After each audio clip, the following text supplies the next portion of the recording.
گفتار 51 شاهنامه بیزوال حکیم ابوالقاسم فردوسی، رای زدن رودابه با کنیزکان. چنان بود که مهراب روز پگاه، خرامان بیامد از آن بارگاه.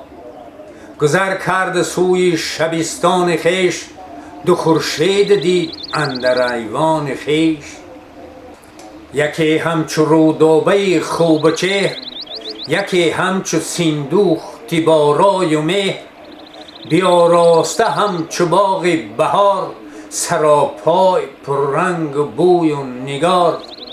شگفتی بر رودابه اندر بماند، همه آفرین را برو بر بخواند.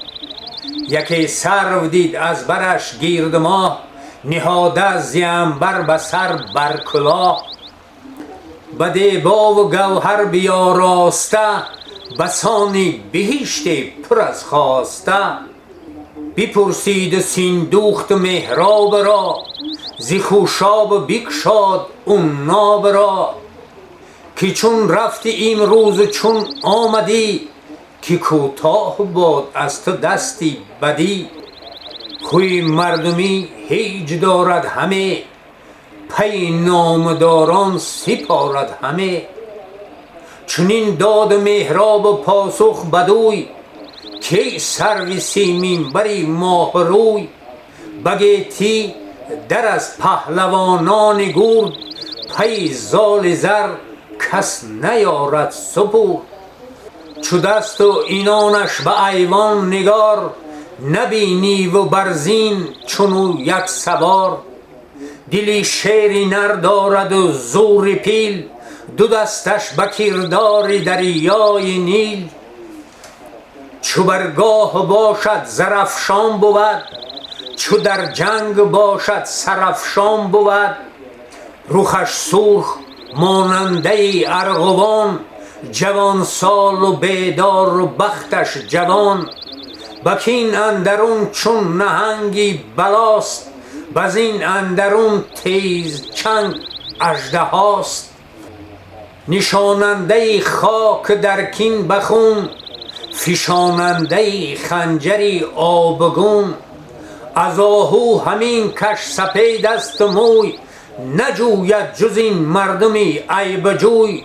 سپیدی مویش بزیبد همه، تو گویی که دلها فریبد همه. چو بشنید رودابه این گفتگوی، برافروخت و گلنارگون گشت روی. دلش گشت پر آتش از مهر زال، از او دور شد خورد و آرام حال. چو بگرفت جای خرد آرزوی، دگرگونه تر شد به آیین و خوی. چو نیکو سخن گفت آن رای زن، ز مردان مکن یاد در پیش زن. دلی زن همان دیو را هست جای، ز گفتار باشند جوینده رای. ورا 5 ترک پرستنده بود، پرستنده و مهربان بنده بود.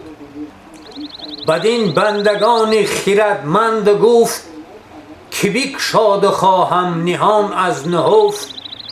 شما یک به یک رازداری منید، پرستنده و غمگساری منید. بدانید هر 5 آگاه بید، همه ساله با بخت همراه بید. که من عاشق ام چو بحر دمان، از او بر شدم موج بر آسمان. پر از مهر زال است روشن دلم، به خواب اندر اندیشه زو نگسلم.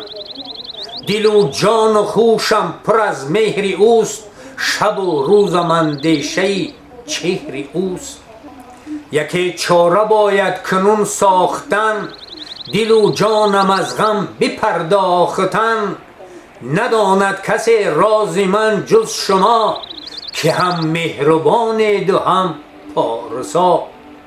پرستندگان را شگفت آمدان، که بدکاری آید ز دوختی ردان. همه پاسخش را بیاراستند، چو آهرمن از جای برخاستند که ای افسری بانوان جهان، سرافراز دختر میانی مهان، ستوده ز هندوستان تا به چین، میان شبستان چو روشن نگین. چو بالای تو در چمن سرو نیست، چو رخسار تو تابشی سرو نیست، نگاری رخی تو به کنو جمای، فرستند و نزدیک خاور خدای. تو را خود بدیده در آن شرم نیست، پدر را به نزد تو آزرم نیست. کیان را که اندازه از بر پدر، تو خواهی که او را بگیری ببر. که پرورده مرغ باشد به کوه، نشانی شده در میان گروه. کس از مادران پیر هرگز نزاد، وزان کس که زاید نباشد نژاد. چونین سرخ دو بوسد و مشک و موی، شگفتی بود گر بود پیر و جوی.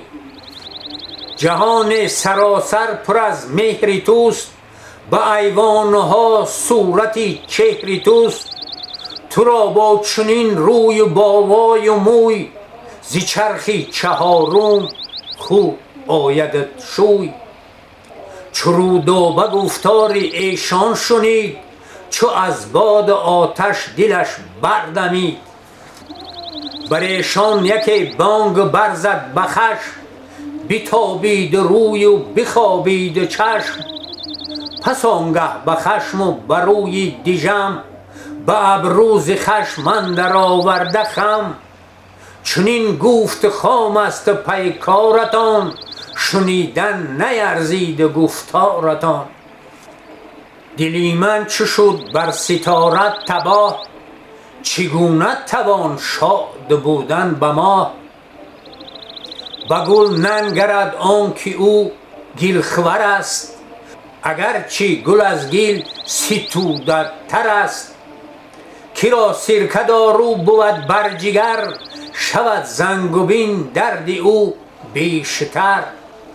نه قیصر بخواهم نه فغفور چین، نه از تاجداران ایران زمین. به بالای من پوری سام است زال، ابا بازوی شیر و با کتف و یال. گرش پیر خوانند یا نوجوان، مرا هست آرام جان و روان. جز او هرگز اندر دلی من مباد، جز از وی بری من میارید یاد. مرا مهر او دل ندیده گزید، همان دوستی از شنیده گزید. بر او مهربانم نه بر روی موی، به سوی هنر گشتمش مهرجوی. پرستنده آگه شد از راز اوی، چو بشنید و دلخسته آواز اوی. به آواز گفتند ما بنده ایم، به دل مهربان و پرستنده ایم. نگه کن کنون تا چه فرمان دهی، نیاید ز فرمان تو جز بهی. یکی گفت ز ایشان که ای سروبن، نگر تا نداند کس این سخن. چو ما 100 هزاران فدای تو بود، خیرت ز آفرینش روای تو بود. اگر جادویی باید آموختن، به بند و فسون چشمها دوختن. بپریم تا مرغ جادو شویم، بپوییم در چاره آهو شویم. مگر شاه را نزد ماه آوریم، به نزدیک تو پایگاه آوریم. لبی لعل رودابه پرخنده کرد، رخانی معصفر سوی بنده کرد. که این بند را گر بوی کاربند، درختی برومند و کاری بلند. که هر روز یاقوت بار آورد، خیرت بار آن در کنار آورد.